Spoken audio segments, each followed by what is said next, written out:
Today, our lesson deals with pH and pOH calculations in aqueous solutions. The concepts described will be the autoionization of water, ionic product of water, calculations of H and OH ion concentrations in acids and bases, pH calculations. First of all, we're looking at autoionization of water. The point that is made here is this, that even though water is a molecular compound, the use of very sensitive conductivity instruments shows that it does conduct electricity extremely slightly, and scientists attribute this to a minuscule degree of autoionization of water that produces tiny amounts of H and OH ions. So the Foley equation here is showing you the autoionization of water. Look how water autoionizes to give you hydrogen ions and OH ions. At 25 degrees Celsius, the concentration of hydrogen and OH ions are found to be these values. Notice how the concentration of hydrogen ions is equal to the concentration of OH ions. And because of that, water remains neutral, because every time water molecules ionize, they produce equal quantities of H and OH ions. Any substance added to water that changes this equality in the concentration of hydrogen and OH ions in water will produce an aqueous solution that is either acidic or basic. See right now, at 25 degrees Celsius, we have an equal concentration of hydrogen ions and OH ions. Anything that upsets this equilibrium here, where you're causing the OH to become more than H, will make it become basic solution, or something that causes the H ion concentration to get higher than OH ions concentration will cause it to become acidic. One point I want to note here is this. Remember that we said that hydrogen ions do not exist by themselves there, but they cozy up with water molecules form hydronium ions. So for the purpose of this text, what we'll do, we shall assume that the hydronium ion concentration is the same as H plus ion concentration, right? So we won't be referring to hydronium ion concentration now. We were talking about the H plus ion concentration when we were doing all these calculations. Ionic product of water, Kw. You see, because this thing is a constant, at 25 degrees Celsius, these values remain constant. So what you try to do is to have what is called the ionic product constant for these ions here, okay? And it's called Kw, the ionic product of water. This is formed by multiplying the concentration of hydrogen and OH ions at 25 degrees Celsius. So it becomes 1 times 10 to the negative 14. Point to note is that at 25 degrees Celsius, regardless if your solution is neutral, acidic, or basic, when you multiply the concentration of hydrogen ions and the concentration of OH ions, it will always become 1 times 10 to the negative 14. Based on this understanding, the following can be inferred for any aqueous solution. If this one increases, then this one must increase proportionally such that the ionic product remains this. If OH increases, then the H must decrease proportionately or proportionally such that the ionic product stays the same thing at 25 degrees Celsius. So based on that, we'll have these equations. We know that Kw is equal to this times that. So we can manipulate this equation here to find for any one knowing the other two. And someone will give you OH concentration of the solution. You can now find H by putting Kw and dividing that by OH concentration. If you know what the H plus is, and of course we all know what Kw is, you can know what OH ion concentration is.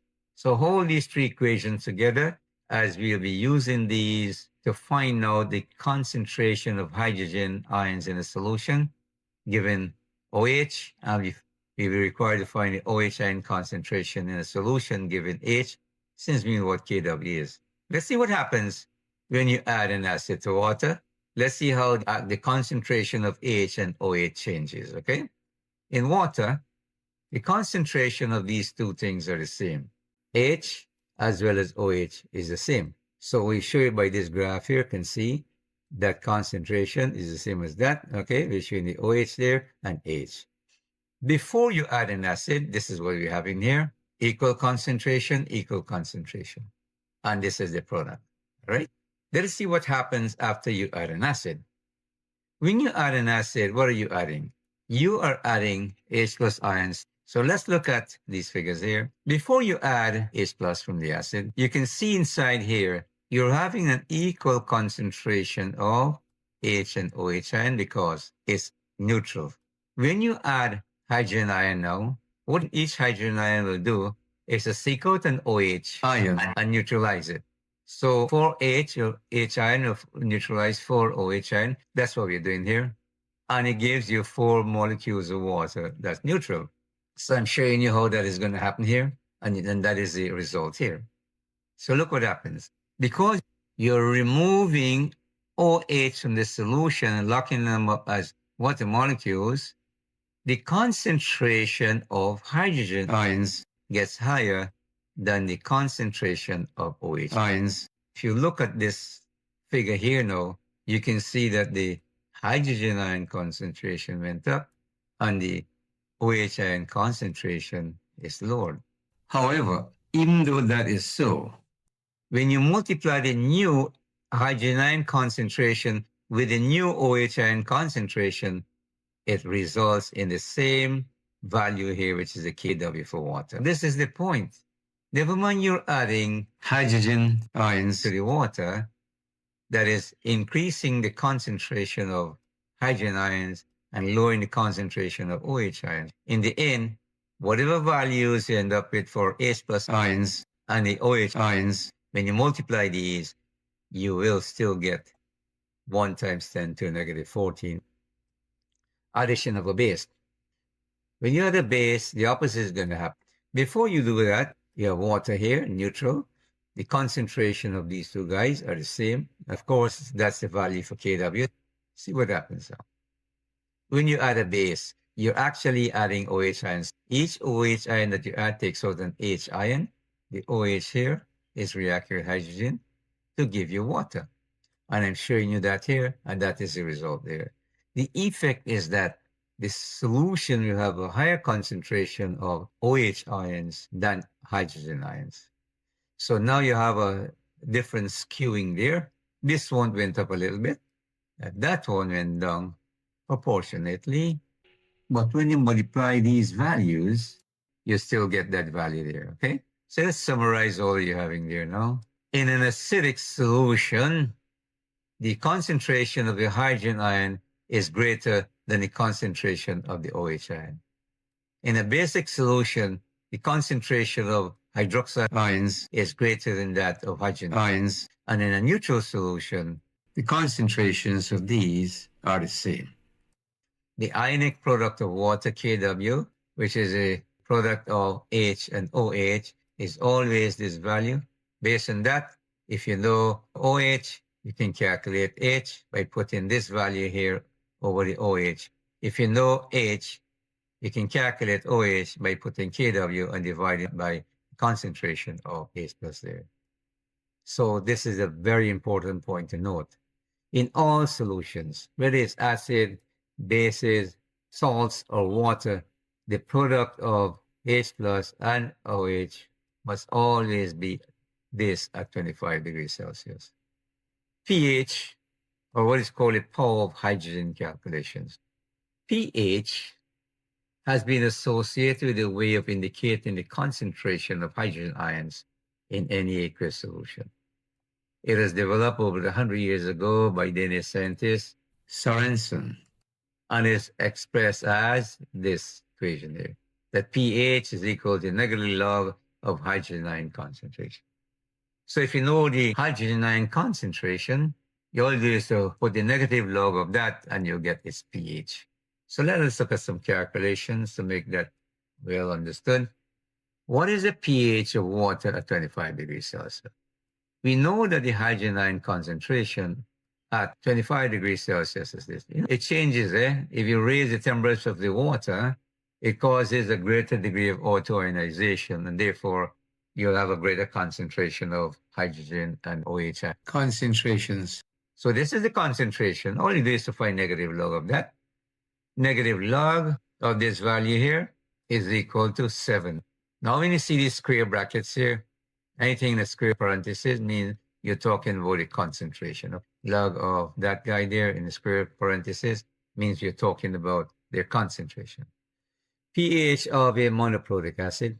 So if someone asks you to find what is the pH of 0.1 mole per liter HCl, I taught you how to do that already. What you will have to do in all of these, you will have to go and find what is the H plus ion concentration in all of them. Knowing that, you just do the negative log of it and you find what the pH of it is. This is what we do. We'll ionize our HCl to show the mole ratio of the parent molecule to the hydrogen ion concentration there. So 1 mole per liter gives you 1 mole per liter. Now you're going to find the concentration of that. If you remember well from video number 26, where I taught you how to find ion concentration, you can go review that. This is the concentration of the parent molecule here. What did I say? You put it at the corner here, and you multiply by the mole ratio 1 to 1 here. Okay? That's what you multiply by. And this is the concentration of hydrogen ions there, 0.10. Negative log of that is going to give you 1. Calculating the pH of a diprotic acid. I did allude to this. We talk about when some acids ionize, they do it sequentially. Sulfuric acid is one of those. So when it ionizes, the first one ionizes completely. So 1 mole of sulfuric acid will give you 1 mole of hydrogen ions. So you're going to get a hydrogen sulfate ion. This was sulfuric acid before. You had 2 hydrogen atoms. This one went off. This one ionized to form this guy here, okay? So this one went off nicely. But look what happens. A negative charge is left on the hydrogen sulfate radical. This one wants to ionize, but it does not ionize as freely as this first one here. It is 20% ionized. 1 mole of this will only give you 20% of 1 mole. Okay, let's say that you have that 0.010 mole per liter sulfuric acid. How do you go by finding its pH? So do your ionization to show 1 mole of this gives you 1 mole of this. That's nice. So we calculate the concentration of H plus that is produced in the first ionization. So that is the parent molecule. Write it there. And the mole ratio is 1 mole to 1 mole. And this is the concentration of H plus for the first ionization. If you do a negative log of that, you'll see that by itself will give you a pH of 2.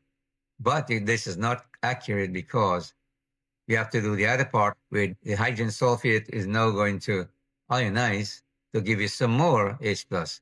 So let's see what happens with this guy now. It is only 20% ionized. So we know this is what the first ionization gave you, okay, for the first mole. If you find 20% of that, you get this. So you have 2 sets. You have this set that came out from the first ionization and this set that is coming out from the second ionization. So we have to add that concentration to this concentration, okay, to get the complete thing. So you add that to that. So the final concentration of your hydrogen ion is the sum of those two and is equal to this. And when you do the negative log of that, you can see it's a little bit lower than 2 because we've added some more hydrogen ion. But look, it's a very small difference. There's a difference between, if you did it for the first one alone, it will be 2. And now if you did it for both of them, it's 1.92. So there's a little difference of 0.8. Might suffice to say, just use the first one. And that will be representative of the pH of that solution. So I hope you understand that. Let's go that over again. For some acids like sulfuric acid, the first hydrogen comes off freely. So we can find the concentration of that, and we get the concentration to be this, okay?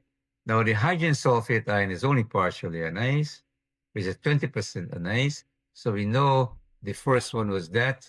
So 20% of this will be 20 times that.